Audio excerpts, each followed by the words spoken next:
Hey there, folks. Well, we're sat outside. We are home from Legoland, and, well, yeah, I'm putting my hat on. So, for those of you who have been to the channel before, you know what that means. We're not cooking today. We're ranting and raving a bit. It's not all going to be bad this time, though. I've got some good rants. Stick with me for just a second, and I'll tell you what I mean.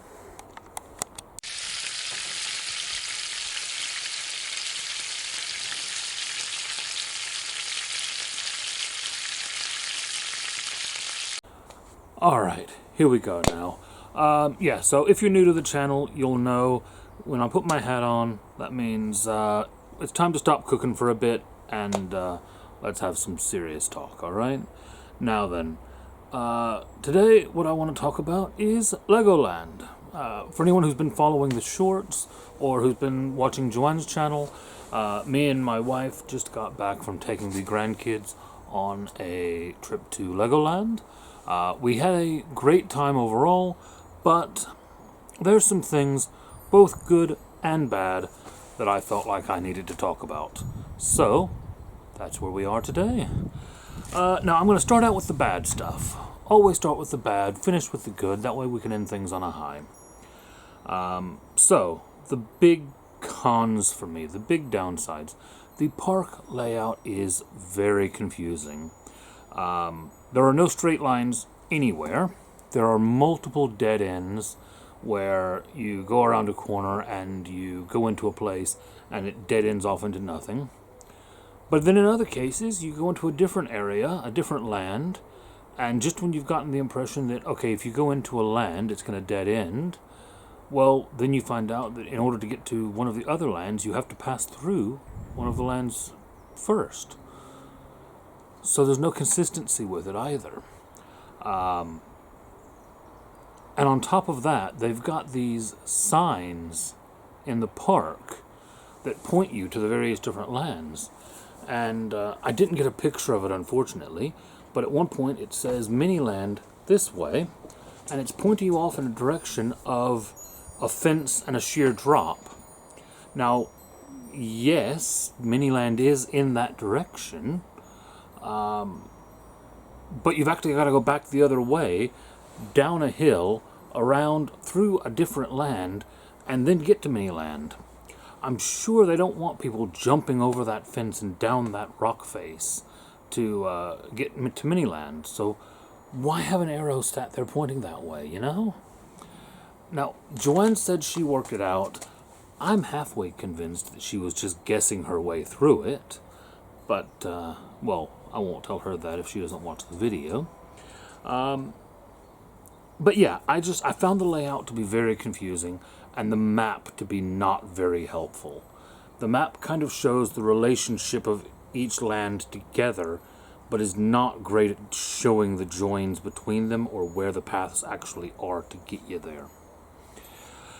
Next up, ride vehicles.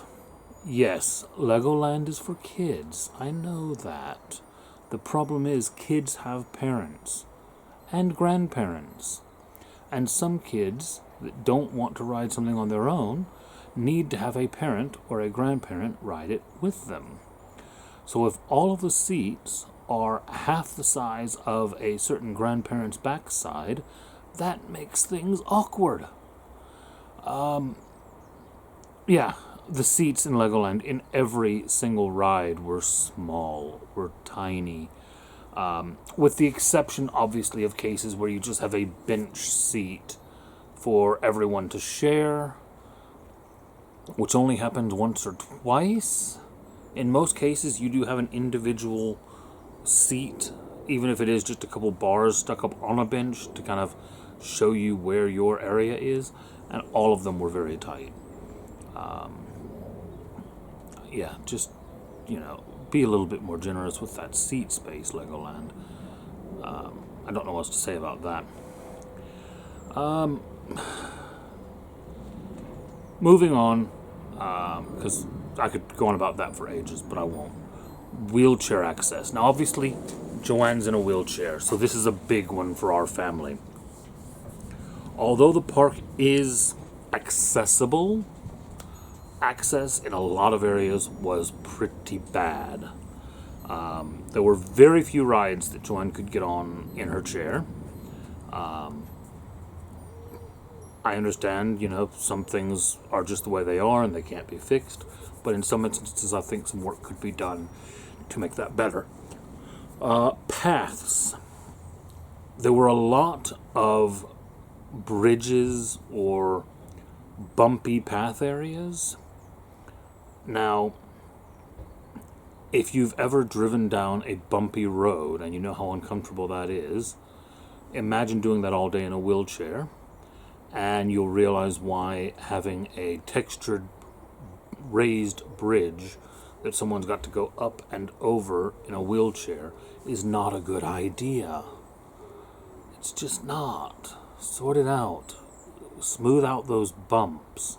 I don't know why you've got them there in the first place.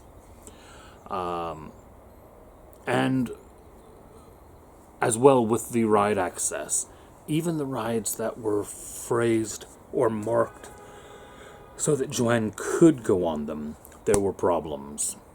The Aero Nomad especially, I put out a short about that, but I didn't go into a lot of detail.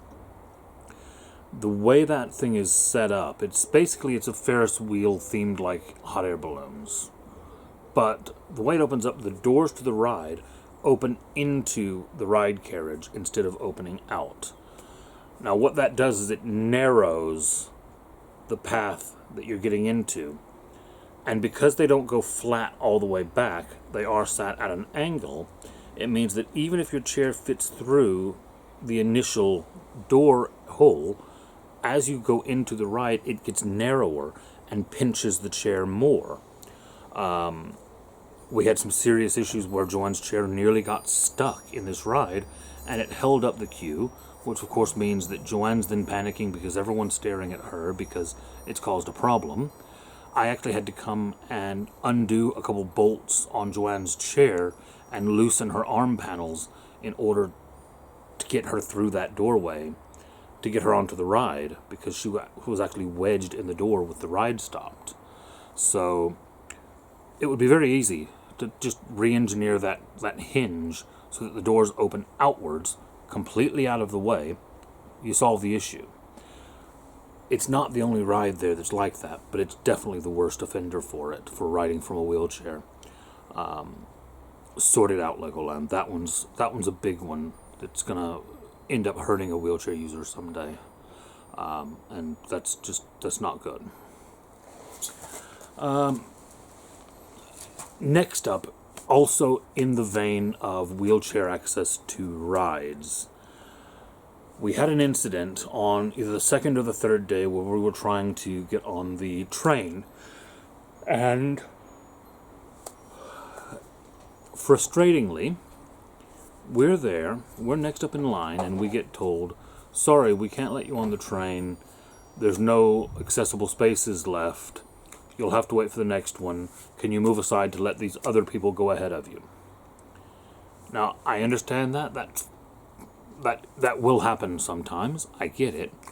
What I didn't get was, I had looked, and there were 3 wheelchair accessible areas that had able-bodied people sat in them, and there was 1 wheelchair accessible area where a family had put an empty pushchair. Now that's out of order. Yeah, so I'm not going to say any more on that one. I'm going to get myself wound up, but yeah, again, that kind of thing needs sorting. It just does. When you've got a very few things in the park that a wheelchair user can actually do, you need to make sure that they can do those things. So, yeah, moving on.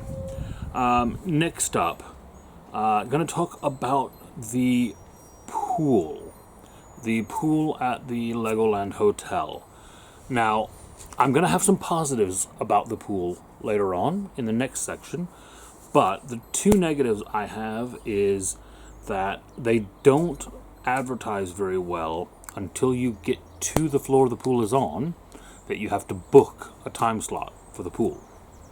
So we didn't realize you had to book. We showed up with 2 kids in their swimsuits ready to go swimming, and they says, oh, well, you actually need to book. And then we had to basically sit there and wait while we found out if they had a time slot available, or if we then had to tell the kids they couldn't swim. So it needs to be a lot more clear and a lot more understandable how that booking system works. Now, we could have just missed it, I get that, but I was on the lookout afterwards and I didn't see much mention of it. The other thing I would say is the pool was loud, very loud. It's an indoor pool. The walls of the room basically butt up against the sides of the pool. There's no extra space around the edge on two sides at least, and then not much on the other one. So you've got a lot of echo space in that room. So when you've got a lot of people and a lot of moving water, that echo that builds up in that room just kind of reverberates in the back of your head a bit. Maybe some sound dampening or sound deadening material in the roof space or something like that could be a fairly easy fix to soak up some of that, but something could be done to work on that. Yeah. Next up, and I might have should have covered this one before, but I've got my notes out of order, so I apologize for that. But wheelchair access to rides, going back onto that for a second. The wheelchair entrance to a lot of rides is through the exit. That's fine, I guess. But the problem is, that means that a wheelchair user trying to get to a ride is constantly fighting against a tide of people coming off the ride. And it just causes mayhem. There's got to be a better solution. I don't know what it is, other than maybe having an actual wheelchair entrance, or making the actual entrance wheelchair accessible. Maybe could be a thought. But, yeah, not great. Also, going back to things not being clear, both with like the pool booking and the park map from earlier, the Lego minifigure workshop, you saw if you've watched Joanne's video that we made some custom minifigs for ourselves and our grandkids. Now, it's, if I've got it right, it's called the, I can't remember if it's called minifigure workshop or custom workshop or something or another, but they've got a shop at the bottom of the hill that's called one of these things. I think it's the minifigure workshop, but it's not the same as the minifigure workshop at the top of the hill. So one of them you go in and you use all pre-made pieces to build a figure, and the other one you design your custom pieces and they print the figure. But they have basically the same name, and when you book the thing, only one of the two of them needs a booking, but when you book it, it just says in the Lego shop, and at the bottom of the hill, it's a Lego shop there too. So, again, confusion in information. Now then, I've saved my biggest one for last, and this might be a bit of a controversial one. Joanne didn't think it was as bad as I did, but, well, I run a food channel, and the food was not good. Well, I take it back. There was some good food, but when the food was bad, it was bad. I mean, it was real bad. We got a burger at the Bricks restaurant, so not the Castle restaurant. The Castle restaurant was pretty good. I enjoyed that food, except the breakfast. But the Bricks restaurant, the one in the main Legoland Hotel, I got a burger there, and it was like really bad Sunday morning carb boot, cheap meat burger with just greasy, no flavor nastiness. Yeah, it just was not good. Yeah. Now, got fish and chips one day in the park. The fish and chips was good. Got pizza buffet one day in the park. The pizza was okay. I mean, it's hard to mess up pepperoni pizza. It's pizza, it's cheese, it's bread. The bread was a bit underdone and chewy, but it still had pepperoni and cheese on it, so it was still pretty good. That's gonna be, but it just felt like well, as Joanne puts it was just cheap theme park food. I might be spoiled because we've been going to Florida for a few years to Disney World, and Disney World has really made a push to up the quality of the food so it isn't just bad theme park food. So maybe I was just disconnected from how bad theme park food is now. But overall, the food had problems. Okay, so that's all of my complaints about the park. Before I move on to my positives, though, I've got a couple notes from the grandkids on what they thought was bad.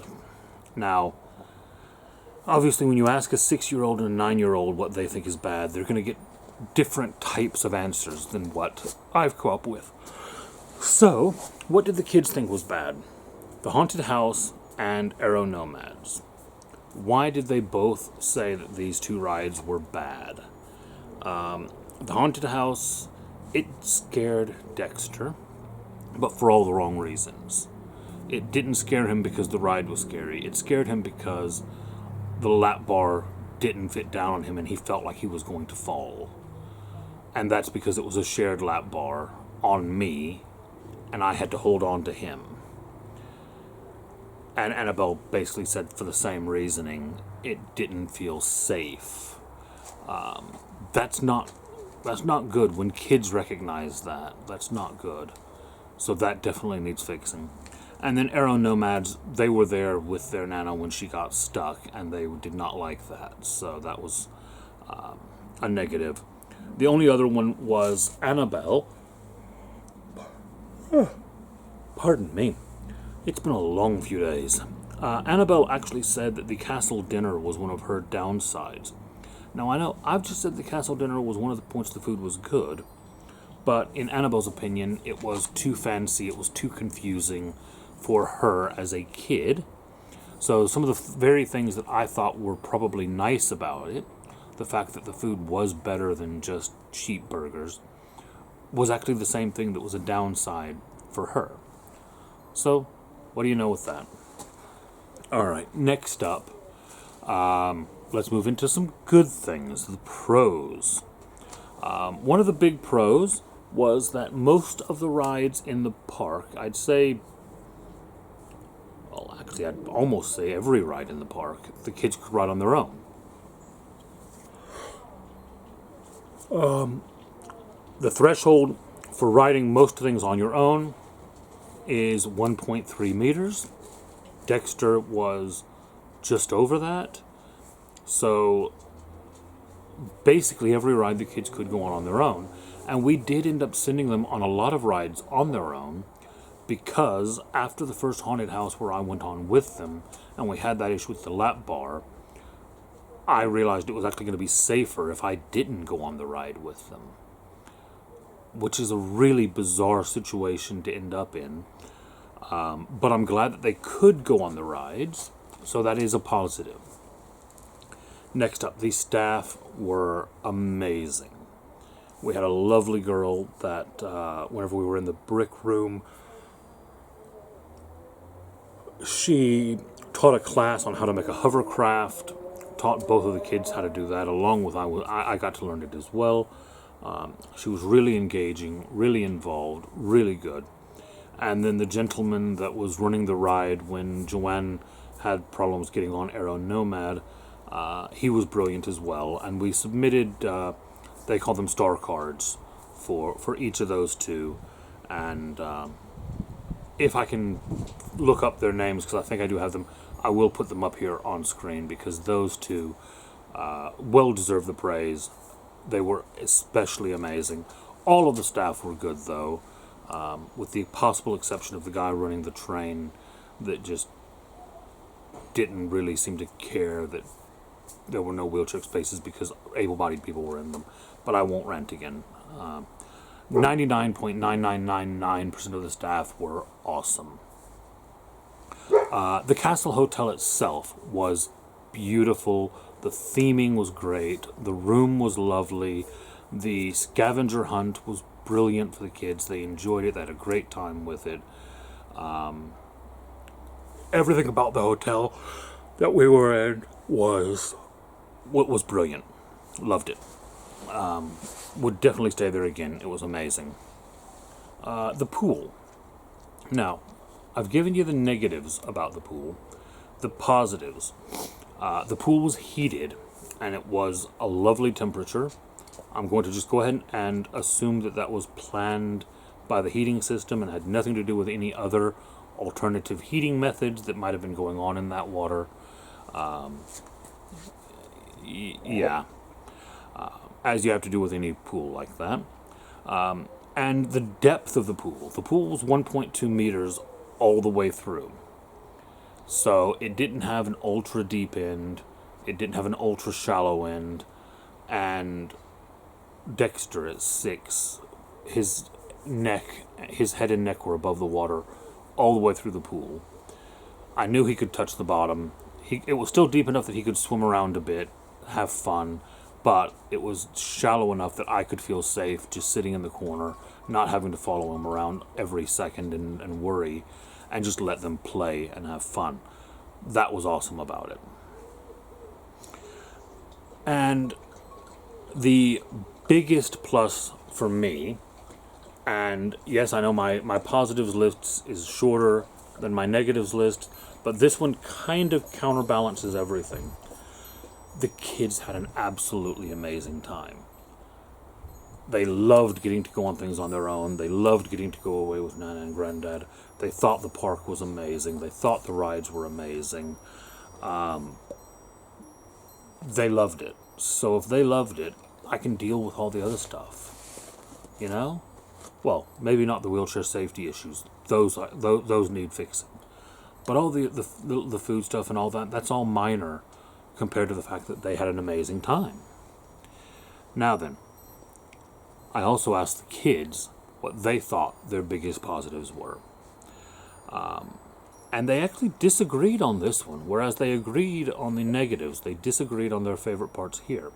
For Annabelle, her favorite things in the park were the Flight of the Sky Lions and Miniland, although we didn't spend much time there. Annabelle, 9 years old, she thought that Miniland was amazing. The idea that people had built all this stuff just blew her mind. Dexter thought it was neat, but he didn't really, I don't think it really associated to him how much work went into that in the same way to make him impressed. Dexter's favorite things were the Jolly Rocker and the Dragon roller coasters, so basically anything that scared the bejesus out of everyone else was his favorite thing in the park. So, you know, you can take from that what you will. Overall, though, we had an amazing time. The park was awesome. We're looking at getting some season passes to go back. We will definitely be going again. I do wish that they left it open a bit later, especially in the school holidays. It closes at 6. But, yeah, it was amazing. It was awesome. We had a fantastic time. Alright, so I think that's going to be it for today. I'm going to go ahead and wrap it up. I will get this video uploaded so that you guys can watch it and enjoy it. And I'll be back to cooking tomorrow. I've got some good stuff planned, especially for this coming Sunday. I've got a special one. Yes, I know I'm planning to cook for my own birthday, but I figure if I want what I want, I'm going to have to cook it. No, that's not true. Joanne cooks a lot of amazing things that I want, but when it comes to the grill, I thought it was a good day to do something properly special. So, stay tuned for that one, and I will see you guys next time. Bye.